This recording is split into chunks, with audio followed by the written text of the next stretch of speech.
Buenas tardes a los que os habéis desplazado hasta aquí y a los que estáis al otro lado de las pantallas. Gracias por vuestra presencia. Me ha tocado hoy la grata tarea de presentar a Violeta.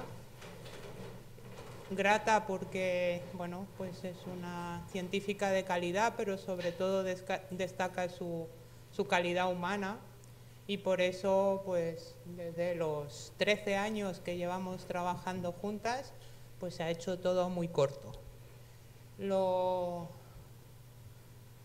preceptivo normalmente es hablar de su formación y ella siempre destaca, y entonces me parece de ley empezar porque si está aquí en parte es porque desde pequeña le atrajo mucho la vida en el mar y conocer cosas sobre ella gracias a su familia.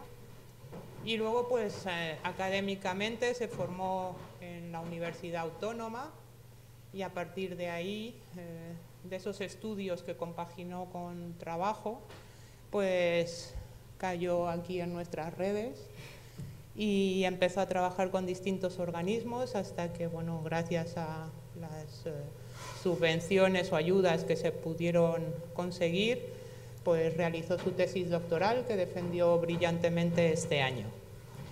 Hoy, pues nada, nos va a hablar de especies invasoras y otros horrores que hoy en día ocurren en nuestros mares, y ya pues os dejo con ella y que nos cuente lo que ha venido a contarnos.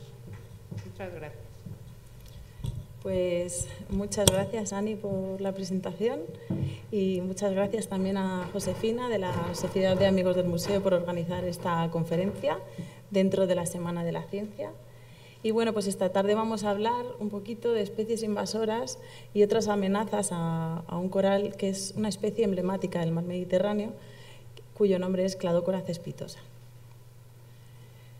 La crisis de biodiversidad se ha denominado, la actual crisis de biodiversidad se ha denominado como la sexta gran extinción, y a diferencia de las anteriores, como la extinción del Cámbrico o la del Pérmico, que duró miles de años, esta extinción está ocurriendo a una escala temporal muy corta, de décadas de años. Y además, el número de especies que se está extinguiendo es muy elevado, y así lo muestran distintos estudios en los que se han analizado tasas basales de extinción y se observa que en muchos grupos animales hay un número de especies elevado que se va a extinguir. Por lo tanto, preservar la biodiversidad es el desafío del presente, pero también del futuro, y frenar este ritmo de extinción es el reto al que nos enfrentamos los científicos, pero también la sociedad en general. A pesar de este gran número de extinciones, en el medio marino están muy poco documentadas. Y esto, prácticamente se ha detectado menos de medio centenar de extinciones en la escala temporal humana. Y esto se debe principalmente a que el medio marino se considera un medio continuo, un medio sin barreras, donde las poblaciones, las especies tienen extensas poblaciones y una distribución geográfica muy amplia. Pero también porque la mayoría de las especies o bien son capaces de realizar grandes migraciones, como por ejemplo las ballenas o los grandes peces, la mayoría de las especies tienen larvas planctónicas que les confieren una gran capacidad de dispersión. A esto se suma la dificultad para constatar esa desaparición de, por ejemplo, una extinción local de una especie, porque todos podemos imaginar que si, por ejemplo, estamos estudiando anfibios en una charca cercana o en la Sierra de Madrid, podemos ir a visitarla habitualmente y constatar si ha habido una especie que pues, está sufriendo un declive, ¿no? Pero si nos ponemos a pensar que vamos a estudiar, por ejemplo, especies abisales, las infraestructuras que necesitamos para trabajar en el medio marino son muy complejas. A pesar de que el número de extinciones que ocurren en el medio marino es menor que en el medio terrestre y dulceaquícolas, las especies marinas están sufriendo graves declives. Y para abordar este problema vamos a analizar las principales amenazas a la biodiversidad. La vamos a clasificar como amenazas directas y amenazas indirectas.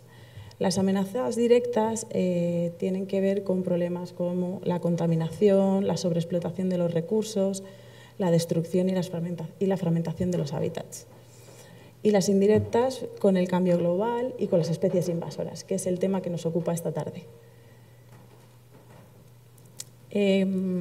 Todas estas amenazas ocurren de igual manera en el medio terrestre y en el medio marino, y nosotros nos estamos centrando en el medio marino y en concreto en el Mediterráneo. El Mediterráneo es la cuenca semicerrada más grande en el planeta. Está dividida principalmente en dos grandes cuencas, la cuenca occidental y la cuenca oriental, separadas por el estrecho de Sicilia. Pero además hay otra serie de subdivisiones en bioregiones con nombre propio, por ejemplo, el mar Adriático o el Tirreno o el mar del Levante.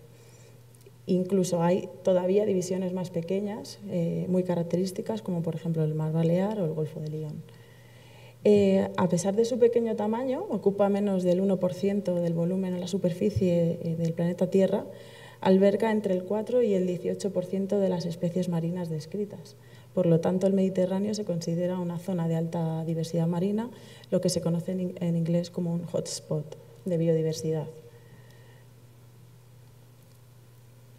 El Mediterráneo es una zona ideal para el estudio del cambio, y eso se debe en buena parte a que en todo el Mediterráneo hay una gran variedad y complejidad de hábitats muy diferentes. Y esto viene dado también por su compleja historia geológica. Sabemos que desde el terciario y cuaternario los distintos procesos geológicos han modelado el paisaje del Mediterráneo.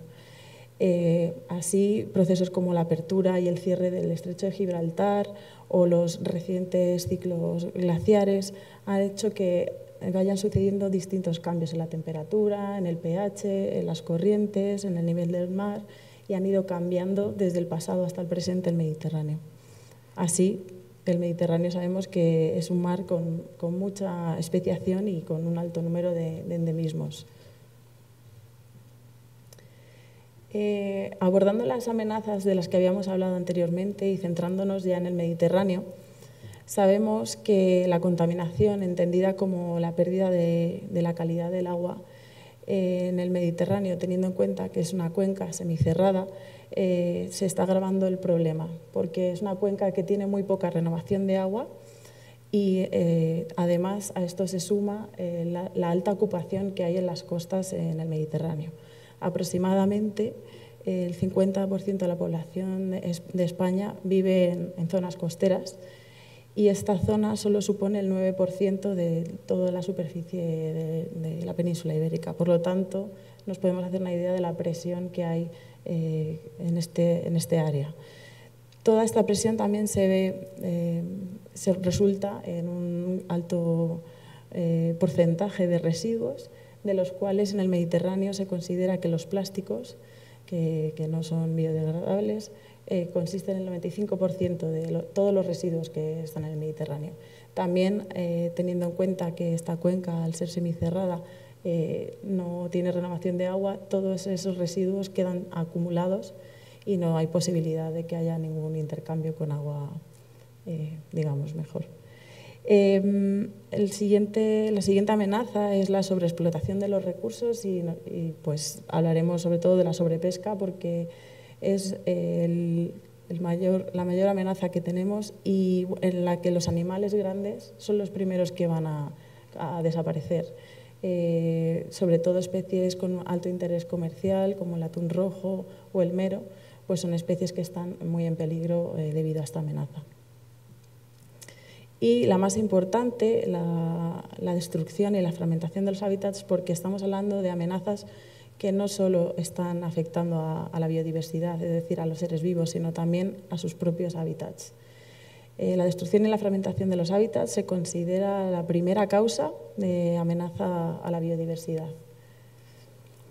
Y esto se debe a que la conectividad entre las poblaciones, entendiendo conectividad como el intercambio de individuos entre las distintas poblaciones, es clave en la resiliencia de las especies, porque favorece el flujo génico disminuye la probabilidad de que haya un declive en una población local y, por supuesto, disminuye la vulnerabilidad de las especies a la extinción. Para abordar el estudio de la diversidad genética, vamos a hacer una aproximación molecular con unos marcadores que se llaman microsatélites. Estos marcadores son secuencias de ADN repetitivas que varían entre los individuos y nos permiten caracterizar a cada uno de los individuos de una población. Son los marcadores que se utilizan frecuentemente en los estudios de parentescos, como las pruebas de paternidad y en todas las disciplinas que tienen que ver con la genética forense. Y, por supuesto, y en este caso, nosotros los hemos utilizado para hacer análisis de genética de poblaciones. Sin embargo, todavía el desarrollo de estos marcadores es un reto en la actualidad para los científicos, ya que hay especies, como por ejemplo los corales, que viven en simbiosis con otras especies para poder sobrevivir. En nuestro caso, el coral con el que estamos trabajando tiene unas especies de algas que viven dentro del coral en simbiosis, de donde obtienen más del 90% de los nutrientes que le permiten vivir. Por lo tanto, tenemos una especie que vive junto con otra y si nosotros queremos trabajar con unos marcadores específicos para la especie, nos vamos a tener que intentar deshacer de esas algas simbiontes para poder realizar analizar los marcadores. Así, cuando estuvimos trabajando en el laboratorio, lo primero que tuvimos que hacer fue conseguir muestras del coral que habían perdido las zooxantelas, que son las algas simbiontes. Una vez que teníamos esas colonias, que son colonias que denominamos blanqueadas, pues extrajimos el ADN y nos pusimos a trabajar en el laboratorio duramente, para lo que prácticamente casi me tuve que clonar a mí misma.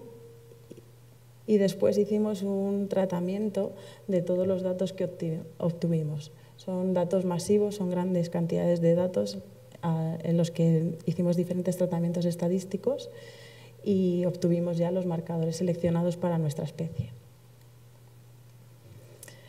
Gracias al análisis de estos marcadores podemos estudiar los parámetros de diferenciación y de diversidad genética de nuestra especie, donde vamos a poder averiguar cosas acerca de la estructura genética de sus poblaciones. Por ejemplo, podemos ver si todas las poblaciones que analizamos tienen una estructura genética parecida o si son muy diferentes o si comparten grupos genéticos las poblaciones, pero también vamos a poder averiguar cosas acerca de la conectividad, a ver si las poblaciones están muy conectadas o están aisladas, y también podremos incluso detectar si hay migración entre los individuos de las poblaciones. Podemos saber incluso de qué población a qué otra población han migrado. Y también podremos hacer estimas del tamaño poblacional. Volviendo a las amenazas de las que habíamos hablado anteriormente, en el caso de las amenazas que afectan de manera indirecta a la biodiversidad en el Mediterráneo, por supuesto el cambio global, ya lo conocemos, pero en concreto en el Mediterráneo el calentamiento se está haciendo mucho más patente, incluso un 20% más rápido que el resto del planeta, el Mediterráneo. Hay muchas estimas de aumentos de temperatura, desde que en el 2040 va a aumentar más de 2 grados, hasta que en el 2100 casi 4. Pero no solo está aumentando la temperatura, los océanos están acidificando, el pH está cambiando y esto también está afectando a muchas especies que tienen un esqueleto calcáreo como los corales. Y además, todo este cambio también influye en el sistema de corrientes, en el nivel del mar. Entonces, es una acumulación de sucesos la que está propiciando el cambio global. Y la siguiente amenaza son las especies invasoras, que es de lo que estamos hablando hoy.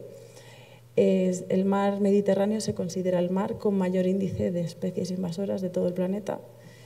La mayoría de ellas vienen del Mar Rojo y pasan a través del Canal de Suez. Y bueno, digamos que la parte oriental del Mediterráneo es la parte más afectada con la problemática de las especies invasoras, pero por supuesto en todo el Mediterráneo tenemos este grave problema. Se han detectado más de 700 especies de especies invasoras dentro del Mediterráneo. Cuando hablamos de especies invasoras tenemos que hablar de su definición, ¿no? Las especies exóticas, que son los organismos que no son nativos y que se establecen en un nuevo entorno, si son capaces de adaptarse con éxito, reproducirse, propagarse, establecerse y desplazar a otras especies, se consideran especies invasoras. Y así las especies exóticas invasoras suponen la segunda causa de pérdida de biodiversidad después de la fragmentación de los hábitats. No solo generan impactos en la biodiversidad, donde han ido a parar, sino que también presentan graves problemas sanitarios, socioeconómicos, teniendo impactos económicos de más de 12.000 millones de euros al año para luchar contra las especies invasoras. Las principales vías de entrada de las especies marinas, de las especies invasoras marinas, es por la introducción de aguas de lastre o lo que se denomina el fouling. En las aguas de lastre lo que sucede es que los barcos recogen agua en el puerto de salida y si no se realizan los tratamientos adecuados para tratar esas aguas, no se esteriliza, no se filtran las aguas que entran dentro del barco, se puede estar introduciendo de manera artificial muchas especies, que luego cuando llegan al puerto de llegada, pues se liberan a un medio que no es su medio nativo. Y así, durante el pasado, hemos detectado que ha habido un montón de especies invasoras que se han introducido por este tráfico marítimo. Pero también el fouling, que es pues estos organismos incrustantes que son capaces de pegarse a los cascos de los barcos y que viajan también durante cientos o miles de kilómetros y también se puede detectar muchas veces muy bien y se puede seguir el rastro de una especie que se ha introducido de esta manera. Para poder controlar esta amenaza, nosotros estamos inmersos en la realización de dos proyectos. Uno se llama el proyecto Coralien, en el que pretendemos estudiar los efectos de la expansión de las especies invasoras sobre las especies nativas. Y para eso utilizamos el ejemplo de dos especies de coral en el mar Mediterráneo, que es de lo que estamos hablando hoy. Y otro proyecto en el cual no solo vamos a estudiar corales, también vamos a estudiar otras especies, como cangrejos, y vemos cómo responden también a las invasiones biológicas comparando los patrones de diversidad genética entre la especie invasora y la especie autóctona. Nuestro caso de estudio, como decía, son estos dos corales, Cladocora cespitosa y Oculina patagónica. Cladocora cespitosa es nuestra especie nativa, nuestra especie emblemática del Mediterráneo, y la especie invasora es Oculina patagónica. Cladocora cespitosa es un coral zooxantelado, ya hemos hablado de las zooxantelas antes. Este coral vive en asociación con estas algas y es el único coral que en la actualidad es capaz de formar arrecifes en el Mediterráneo. Por lo tanto, también es una especie relicta de los arrecifes que existían en el Mioceno, aproximadamente hace unos 23 y 5 millones de años. Sin embargo, en la actualidad esta especie está en regresión y realmente lo que nos encontramos cuando vamos a bucear son pequeñas colonias globosas, como las que se ven en la imagen de abajo, y poco queda de los grandes bancos de arrecifes que había en el pasado. Como decía, es un coral que solo vive en el mar Mediterráneo y tiene una distribución irregular.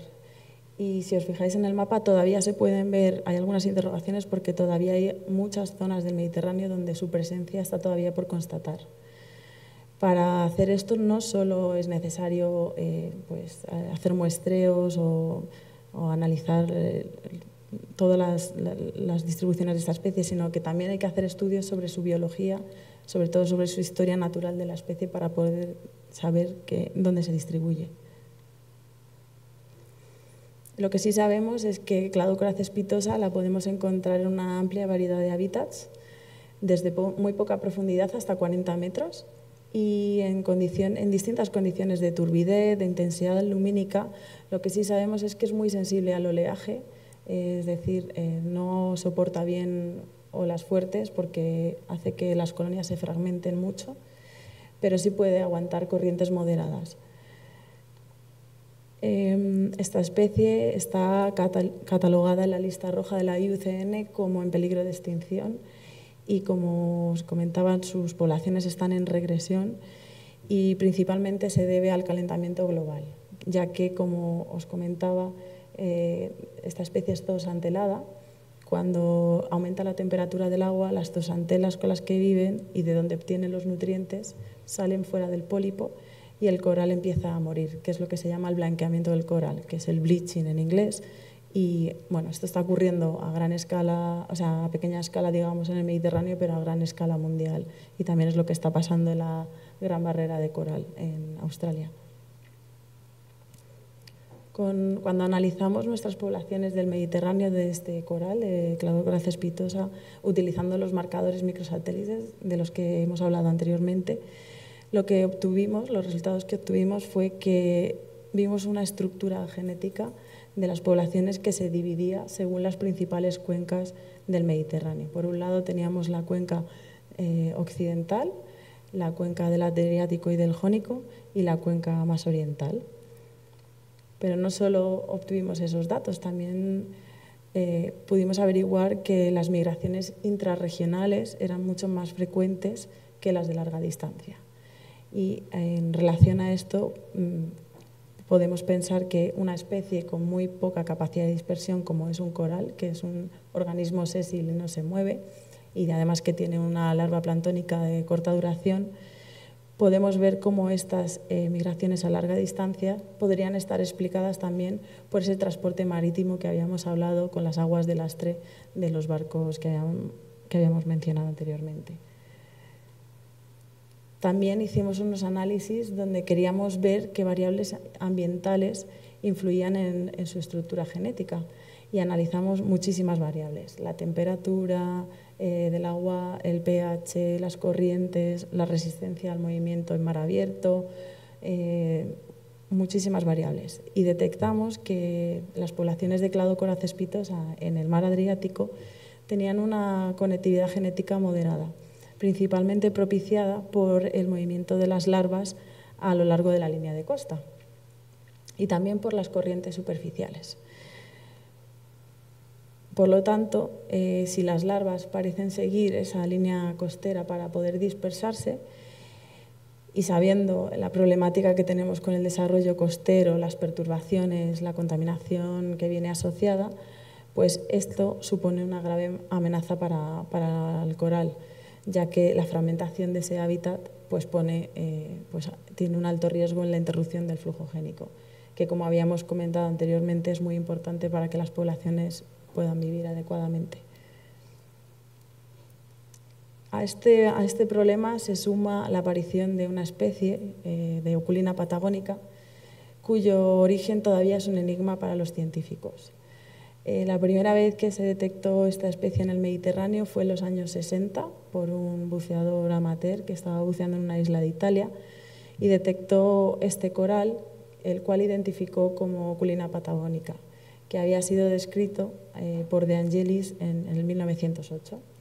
Sin embargo, esta descripción se había basado en un fósil de la costa este de Sudamérica, de ahí el nombre de Oculina patagónica, y realmente esta especie no se encuentra viva en ningún sitio que no sea el Mediterráneo. Es decir, en la actualidad solo existe viva en el Mediterráneo.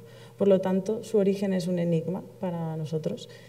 Y se han intentado hacer diferentes estudios para comprobar su origen y parece que los últimos resultados indican que su origen sería dentro del Mediterráneo. Por lo tanto, esta especie no la vamos a considerar como una especie exótica, pero sí invasora, porque sus poblaciones están en expansión y además tiene un comportamiento invasor que ya iréis viendo.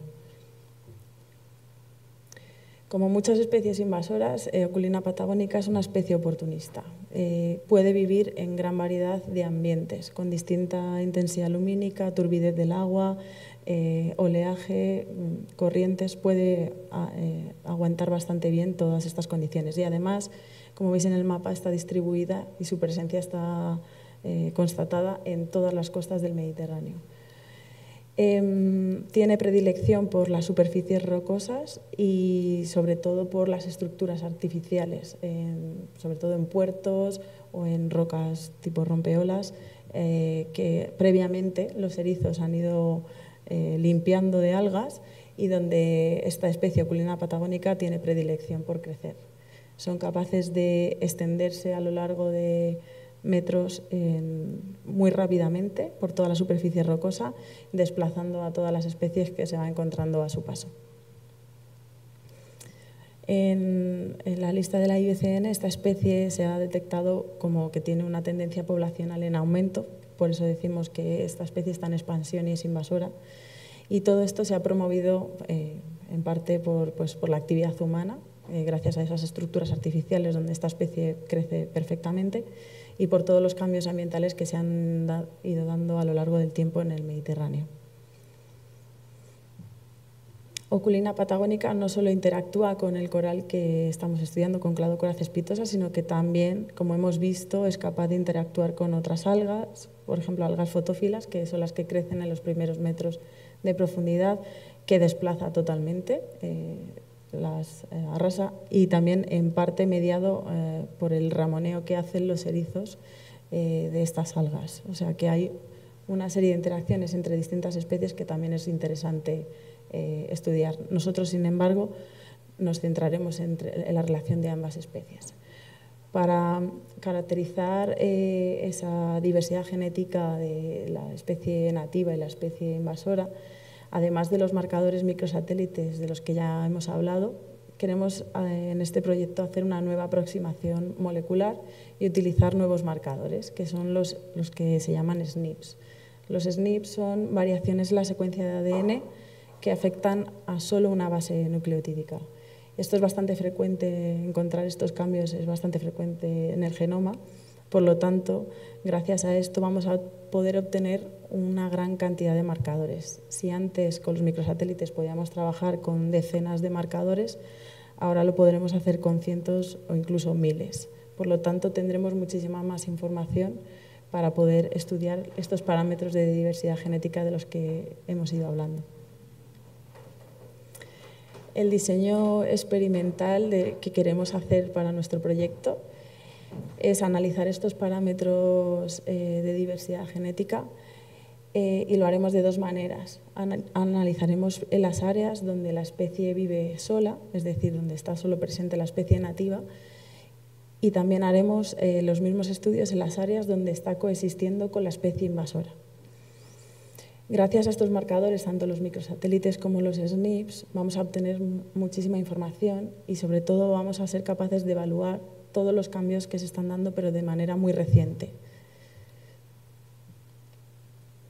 Así, en nuestro trabajo nos planteamos varias hipótesis que pueden resultar de este estudio. La primera es que cuando analicemos las poblaciones observemos que la diversidad genética de la especie nativa sea igual cuando está aislada que cuando comparte hábitat con la especie invasora. Si esto es así, podremos explicarlo porque seguramente realmente esta especie invasora no le está afectando, no está afectando a la especie nativa, o porque también puede darse que el tiempo que ha pasado no ha sido suficiente para detectar esa señal en el genoma. Todavía no estamos viendo que haya cambios integrados en ese genoma. La siguiente hipótesis que nos planteamos es que la diversidad de la genética de la especie nativa sea menor cuando encontramos a las especies que están coexistiendo, tanto la nativa como la invasora. Si esto es así, podremos decir que si hay esa pérdida de diversidad, pues sabemos que hay claramente un efecto negativo de la especie invasora sobre la especie nativa. Y la última hipótesis es que suceda lo contrario, que encontremos mayor diversidad genética en la especie nativa cuando comparte área o cuando comparte espacio con la especie invasora. Y esto pues, podría explicarse porque podría ser resultado del efecto de una hibridación entre ambas especies, entre la invasora y la nativa.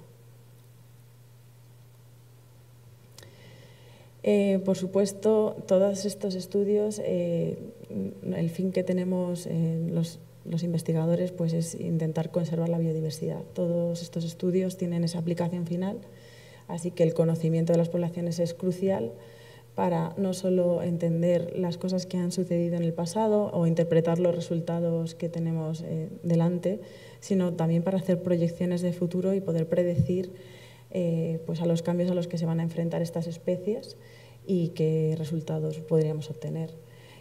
Sabemos que entender la conectividad genética nos va a servir para desarrollar estrategias de gestión y conservación más eficaces, no solo en la especie clave, que es Cladocora cespitosa, sino también lo que es el propio ecosistema que forma esta especie formadora de arrecifes, donde podemos ver que hay especies que pueden vivir asociadas a ellas, que pueden obtener alimento o refugio, y por lo tanto consideramos que no solo se está protegiendo a la especie, sino también al ecosistema. Hasta aquí hemos llegado en el proyecto. Todavía no sabemos el resultado de estos análisis.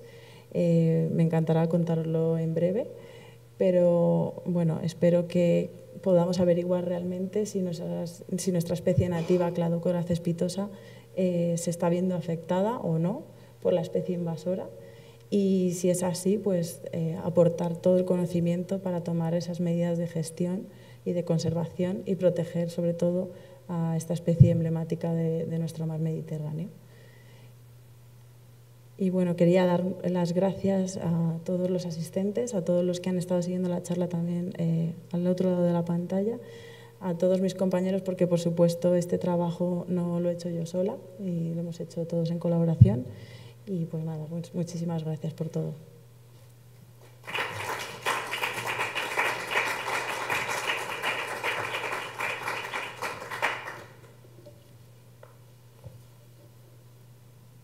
Si tenéis alguna pregunta, ahora es el momento. ¿Hay alguna pregunta por ahí?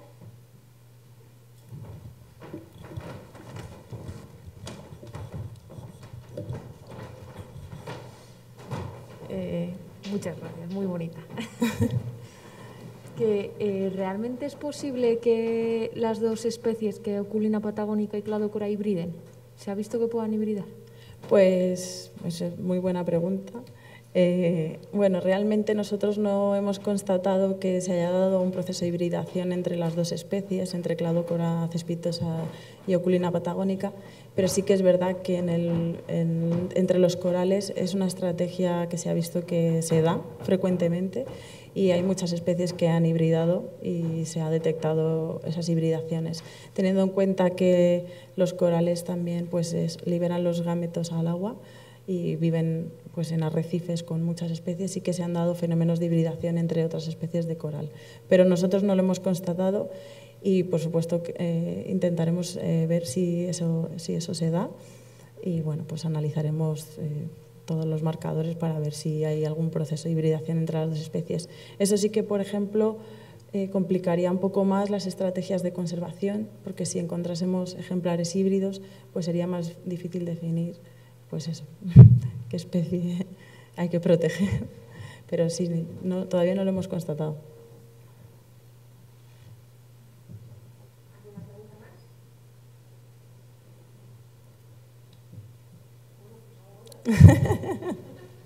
Muy bien.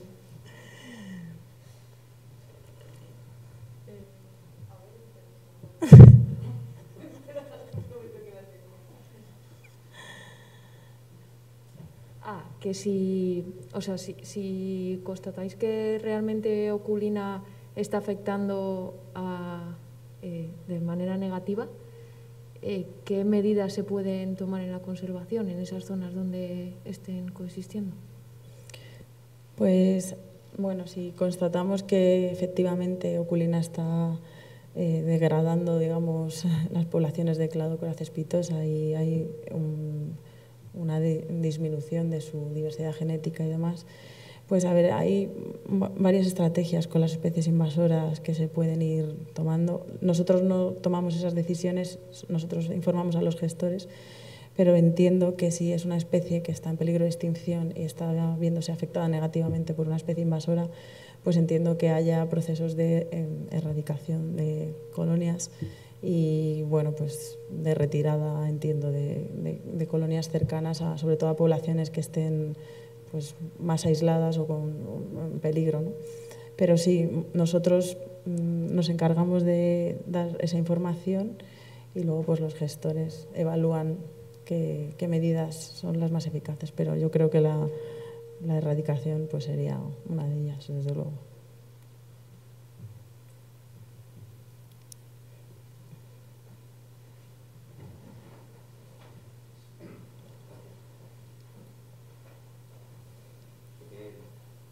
Sí, has dicho que la doctora Cespitosa forma arrecifes en el Mediterráneo. Sí. Pero ecológicamente es mucho más, el papel es mucho más importante que la Oculina. La Oculina no, que es como costras formas sobre el sustrato, ¿no? Exacto. Oculina patagónica. También por eso yo creo que también tiene más éxito, porque es una especie que crece pegada a la roca totalmente. Exacto. Exacto, exacto. Y además, pues cuando hay pues temporales en el mar o hay procesos de tormentas y demás, las colonias de cladócora, al ser colonias prácticamente globosas, pues se ven muy afectadas por esos temporales. Se rompen muchas colonias. Muchas de esas colonias también pierden pues mucha diversidad genética porque empiezan a reproducirse también como clones. Y sin embargo, Oculina patagónica no sufre ese proceso porque es una especie que va totalmente pegada a la roca. Es como, pues eso, como un líquen. Entonces sí. ¿Qué especies hay asociadas a Cladócora cespitosa, más o menos, así que se haya estudiado? Bueno, asociadas que vivan cerca. Que vivan o sea, que cobije la Cladócora cespitosa, que cobije esos organismos o les dé, pues no sé, pues eso, formen escondrijos en ella. Sí, bueno, pues dependiendo del área que se analice, pues bueno, cualquier especie de pez. Bueno, hemos visto en la imagen una morena que estaba ahí escondida. Bueno, hay un montón de invertebrados también, macroinvertebrados y microinvertebrados también que viven entre los pólipos de la colonia. Muchas veces hemos encontrado muchas ofiuras metidas dentro porque realmente la estructura que forma Cladócora tiene un montón de huecos muy pequeñitos en los que podemos encontrar poliquetos, ofiuras, bueno, un montón de microinvertebrados y luego pues fauna más grande. Pues también, si es un arrecife grande, que ya quedan muy pocos, pues eso, peces grandes o morenas. Sí.